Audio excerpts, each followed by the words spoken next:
Hi friends, welcome back to our YouTube channel SLV Telugu tech for education updates YouTube channel. ఈరోజు topic వచ్చేసరికి విదేశాలకు వెళ్ళే విద్యార్థులు AP top ఒక నివేదిక అయితే రావడం జరిగింది. అందులో ఏంటంటే ఒక విషయం అయితే తెలిసింది. విదేశాలకు వెళ్ళే విద్యార్థులు ఏపీ అయితే టాప్లో ఉంది. మన 28 రాష్ట్రాల్లో ఏపీ అయితే మొదటి స్థానంలో ఉందన్నమాట. ప్రవాసాల విద్యపై భారతీయుల ఖర్చు రూ. 6.2 లక్షల కోట్లు అనమాట. అంత అయితే ఉంది. నీతి ఆయోగ్ అయితే వెల్లడి ఏంటంటే నివేదిక ఎవరిచ్చారంటే నీతి ఆయోగ్ అయితే ఇవ్వడం జరిగింది. కంటెంట్లోకి వెళ్ళే ముందు ఇటువంటి మోర్ అప్డేట్స్ అండ్ కంటెంట్ కోసం please like and share and subscribe our YouTube channel SLV Telugu tech for education updates YouTube channel. విదేశాల్లో చదివే భారతీయ విద్యార్థులు ఆంధ్రప్రదేశ్ వాసులు అత్యధికంగా ఉన్నట్లు నీతి ఆయోగ్ తెలిపింది. Internationalisation of higher education in India, దేశంలో ఉన్నత విద్య అంతర్జాతీయకరణ పేరుతో సోమవారం ఒక నివేదిక అయితే విడుదల చేయడం జరిగింది. 2016లో 46,818 మేర ఉన్న ఏపీ విద్యార్థుల సంఖ్య 2018 వచ్చేసరికి 62,777 నాటికి పెరిగినట్లు వెల్లడించింది. కోవిడ్ కారణంగా 2020లో మాత్రం 35,614కి తగ్గినట్లు తెలిపింది. అయినా ఇప్పటికీ ఏపీ విద్యార్థులు తొలి స్థానంలో ఉన్నట్లు పేర్కొంది. అంటే కోవిడ్ టైంలో కూడా వెళ్తున్నారు ఆపలా.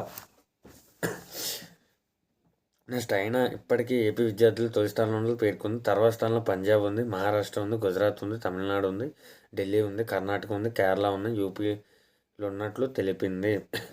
2024 లెక్కల ప్రకారం మొత్తంగా 13.35 లక్షల మంది విదేశాల్లో చదువుకుంటున్నారు మన దేశం నుండి. ఇందులో 8.5 లక్షల మంది అమెరికా, బ్రిటన్, కెనడా, ఆస్ట్రేలియాలో ఉన్నారు. ఓకేనా ఫ్రెండ్స్, మొత్తంగా టోటల్గా 13.35 లక్షల మంది విదేశాల్లో అయితే చదువుకుంటున్నారు మన ఇండియా స్టూడెంట్స్ అనమాట.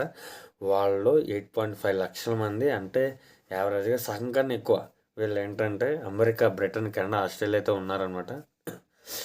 2016-2024 మధ్య 8.84% వృద్ధి నమోదైనట్లు తెలిపింది. విదేశాల్లో చదువుల కోసం భారతీయ విద్యార్థులు 6.2 లక్షల కోట్లు ఖర్చు చేస్తున్నారు. ఇది మన జీడిపిలో 2% సమానమని వివరించింది. ఒక డబ్బులు ఎక్కువైనా సరే విదేశాల్లో చదువుకున్నాము, మంచి ఉద్యోగం వస్తుందన్న ఆలోచన ద్వారా తల్లిదండ్రులు ఏంటంటే స్టూడెంట్ని విదేశాలకైతే పంపడం జరుగుతుంది. ప్రజెంట్ అయితే పంపద్దని నేను చెప్తాను. ఎందుకో వీడియో లాస్ట్లో చెక్ చేద్దాం. మీరైతే కంగారు పడద్దు. ఇతనేంటి మనం చదువుకోవద్దు అంటున్నాడు, ఎలా చెప్తున్నాడు ఏంటి అని ప్రతిదీ డిస్కస్ చేద్దాం. లాస్ట్లో చెప్తాను, మీరైతే కంగారు పడద్దు. వీడియోని అయితే ఎక్కడ స్కిప్ చేయొద్దు. ఓకేనా. ఒకవేళ టైం లిమిట్ ఎక్కువ కాబట్టి 1.5x స్పీడ్లో మీరు చూడండి, అప్పుడు మీకు అయితే అర్థమవుతుంది. ఓకేనా ఫ్రెండ్స్. వచ్చేది ఒకరు, వెళ్ళేది 28 మంది. మన వాణిజ్య లోటులో 75% కారణం భారత విద్యార్థులు విదేశీ చదువుల కోసం చేస్తున్న ఖర్చులని నివేదిక వెల్లడించి మన దేశంలో చదువుకోవడానికి విదేశాల నుంచి సగటున ఒక విద్యార్థి నెక్స్ట్ టాపిక్ ఇంకో పేజీలో ఉంది ఫ్రెండ్స్, చూద్దాం. సగటున, ఓకేనా ఫ్రెండ్స్, సగటున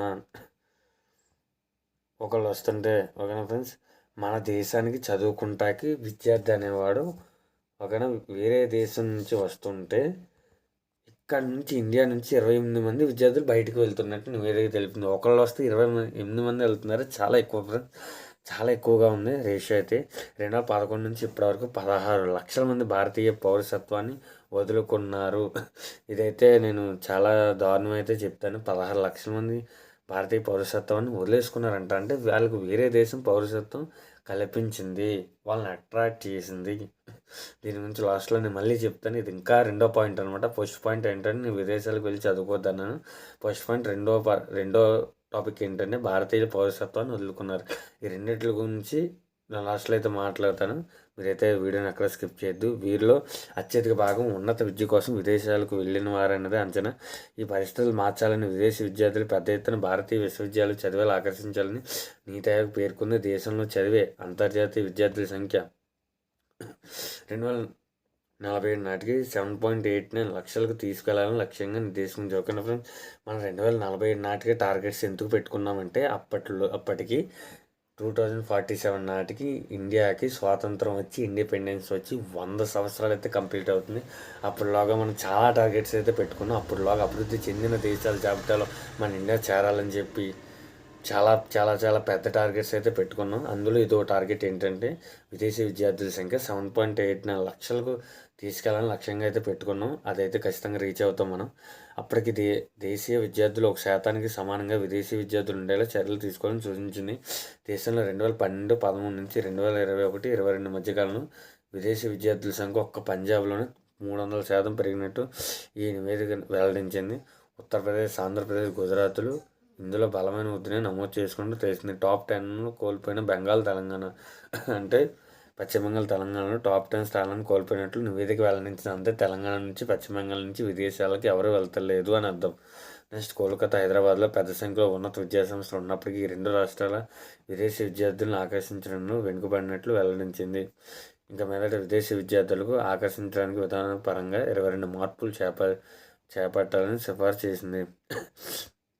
24 రాష్ట్రాల్లో ఉన్న 160 ఉన్నత విద్యా సంస్థలు, 16 దేశాల్లో 30 విద్యా సంస్థలపై ఆన్లైన్ ద్వారా 100 ప్రశ్నలతో సర్వే నిర్వహించి నీతి ఆయోగ్ దీన్ని రూపొందించింది. ఒక ఈ రిపోర్ట్ నీతి ఆయోగ్ ఎలా రూపొందించింది ఏంటంటే, మన దేశంలో 24 రాష్ట్రాలు ఉన్న 160 హై లెవెల్ యూనివర్సిటీస్, అలాగే 16 కంట్రీస్ సెలెక్ట్ చేసుకుని 30 టాప్ ఇన్స్టిట్యూట్స్ ఆన్లైన్ ద్వారా 100 ప్రశ్నలు అయితే సర్వే చేసింది అనమాట నీతి ఆయోగ్. దాని ద్వారా ఈ డేటా అయితే బయటకు రావడం జరిగింది. ఓకే ఫ్రెండ్స్, ఇక్కడ ఫుల్ డేటా ఇప్పుడు దాకా నేను చెప్పింది డేటా ప్రకారంగా చూద్దాం. రాష్ట్రాల వారికి విదేశాల్లో చదివే విద్యార్థుల సంఖ్య 2020లో నేను చెప్పాను కదా, ఆంధ్రప్రదేశ్ టాప్లో ఉంది, 35,000 అయితే ఉంది. పంజాబ్ 33,000, మహారాష్ట్ర 29,000, గుజరాత్ 23,000, ఢిల్లీ ఉంది. నెక్స్ట్ తమిళనాడు ఉంది, కేరళ ఉంది, కర్ణాటక అయితే ఉండడం జరిగింది. భారత్లో చదువుకు అత్యధిక సంఖ్యలో భారతదేశంలో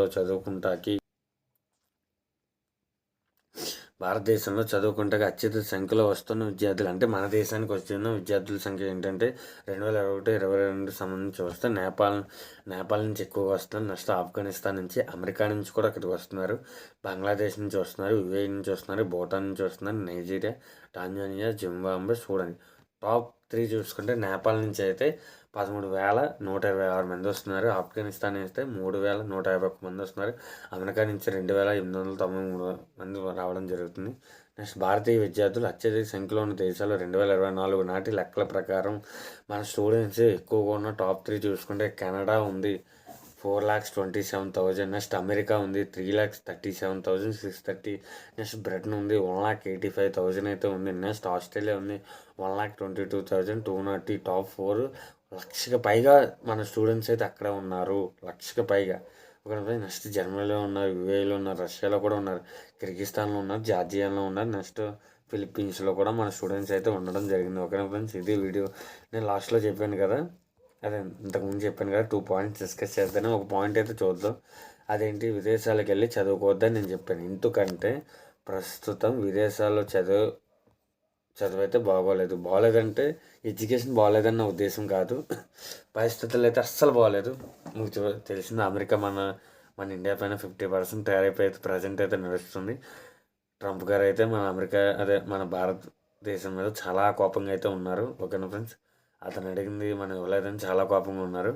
అలాగే బయట ప్రతి దేశంలో రేసిజం అంటే వ్యతిరేకత, అంటే వివక్ష ఇండియా మీద చూపించడం జరుగుతుంది. వీడు ఇండియా వాడు, భారతదేశానికి చెందినవాడు, మన దేశంలో ఉన్నాడు, అమెరికాలో ఉన్నాడు, ఆస్ట్రేలియాలో ఉన్నాడు, వీడు అవసరం కోసం ఇక్కడ వచ్చాడని చెప్పి లోకల్ క్యాండిడేట్స్ బెదిరించడం కూడా మొదలుపెట్టడం జరిగింది.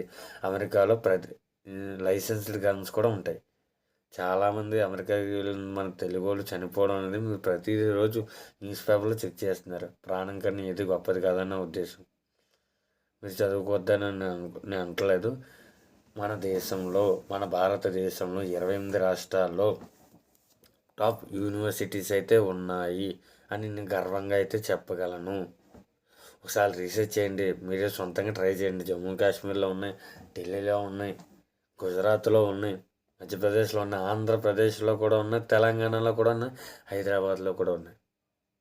మేము చదువుకోవద్దని నేనైతే చెప్పను, వేరే దేశానికి వెళ్ళండి అని నేను చెప్పను. ప్రస్తుతం అమెరికాలో పరిస్థితి బాగాలేదు, కెనడాలో బాగాలేదు, మెక్సికోలో బాగాలేదు, వెనిజులాలో పరిస్థితి బాగాలేదు, ఇరాన్లో బాగాలేదు, ఇరాక్లో బాగాలేదు, పాకిస్తాన్లో అస్సలు బాగోదు, బంగ్లాదేశ్లో బాగాలేదు, భూటాన్లో బాగాలేదు, శ్రీలంకలో బాగాలేదు పరిస్థితులు అని చెప్తున్నా. రష్యాలో ఉక్రెయిన్ యుద్ధం ఇప్పటికీ జరుగుతుంది. ఆ దేశాలు ఎప్పటికీ బాగుపడవు.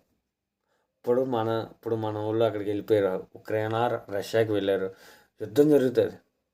మీరు ఇంట్లో ఉంటారా, రూమ్లో ఉన్నారు, హాస్టల్లోనూ చదువుకుంటున్నారు, ఏ నెక్స్ట్ రోజు మీరు ఉంటారో లేదో మీకు కూడా గ్యారెంటీ ఉండదు. ఉక్రెయిన్ దాడి చేస్తున్న డ్రోన్తో కొంత వేల మంది చనిపోతున్నారు. రష్యా కూడా దాడి చేస్తుంది, కొన్ని ఉక్రెయిన్ సైన్యం చనిపోతుంది. అది ఎవరి మీద బాంబులు పెడితే జనాలు కూడా చనిపోతారు. ఎవరైనా ఎఫెక్ట్ అవుతారు కదా. ఓన్లీ సైన్యం మాత్రమే ఎఫెక్ట్ అవ్వాలని బాంబుకి తెలియదు కదా. అది వేస్తే వెళ్ళిపోతుంది. అలా అనమాట. ఉక్రెయిన్ రష్యా యుద్ధం జరుగుతుంది. నెక్స్ట్ ఇరాన్లో అంతర్గత యుద్ధం జరుగుతుంది. వెనుజులా మొన్న అమెరికా యుద్ధం చేసింది, ఓడించింది. ఇప్పుడు నెక్స్ట్ మెక్సికోతో యుద్ధం జరిగే అవకాశం ఉందని చెప్తుంది. అమెరికా ప్రతిరోజు ఏదో యుద్ధంలో కలగ చేసుకుంటుంది. నెక్స్ట్ బంగ్లాదేశ్లో హిందువుల్ని చంపుతున్నారు, మైనార్టీని అయితే తొక్కేస్తున్నారు. అక్కడ అస్సలు పరిస్థితి బాగోలేదు. ఓకేనా ఫ్రెండ్స్. నెక్స్ట్ కెనడా కూడా అమెరికా అయితే ప్రెజర్ చేస్తుంది, 51వ రాష్ట్రంగా జాయిన్ అయిపోమని. అసలు దాని పరిస్థితి బాగోలేదు. నెక్స్ట్ యూరోపియన్ కంట్రీస్ చూసుకుంటే అవి ప్రజెంట్ అయితే చాలా వీక్గా ఉన్నాయి. ఉక్రెయిన్కి అయితే సపోర్ట్ చేస్తున్నాయి. $1 మిలియన్ అయితే మన ఉక్రెయిన్ అధ్యక్షుడు ఎవరు, అతనికి అయితే దారదత్తం చేస్తున్నాం. అందులో కూడా లోటు అయితే ఉంది, వాళ్ళకు కూడా లోటు అయింది. వాళ్ళకు కూడా ఫీజులు అధికంగా పెంచడం జరిగింది. అది ప్రతి దేశంలో అయితే పరిస్థితులు అసలు అస్సలు బాగోలేదు ఫ్రెండ్స్. అందుకు నేను చెప్తున్నాను ఏంటంటే విదేశాల్లో చదవడం ప్రజెంట్ అయితే మనకు అనవసరమని చెప్పాలి. మన ఇండియాలో టాప్ యూనివర్సిటీస్ ఉన్నాయి, అక్కడైతే చదువుకోండి. అందుకు చెప్తాను. నెక్స్ట్ మన ఇంకో టాపిక్ గురించి ఏంటంటే మన భారత పౌరసత్వాన్ని అయితే చాలామంది వదులుకుంటున్నారు. ఇది ఒక సిగ్గుపడవలసిన విషయం అయితే నేను చెప్తాను. ఎందుకంటే మన ఇండియాలో రోడ్స్ బాగోదు, డ్రైనేజ్ బాగోదు, సిస్టమ్ బాగోదు. ఆ విషయం అందరికీ తెలిసింది. ఎందుకంటే ఇంత ప్రపంచంలో అతి ఎక్కువ జనాభా కలిగిన దేశం మన భారతదేశం. 140 కోట్ల కన్నా ఎక్కువ మంది జనాభా కలిగిన దేశం. చైనాని కూడా దాటడం జరిగింది.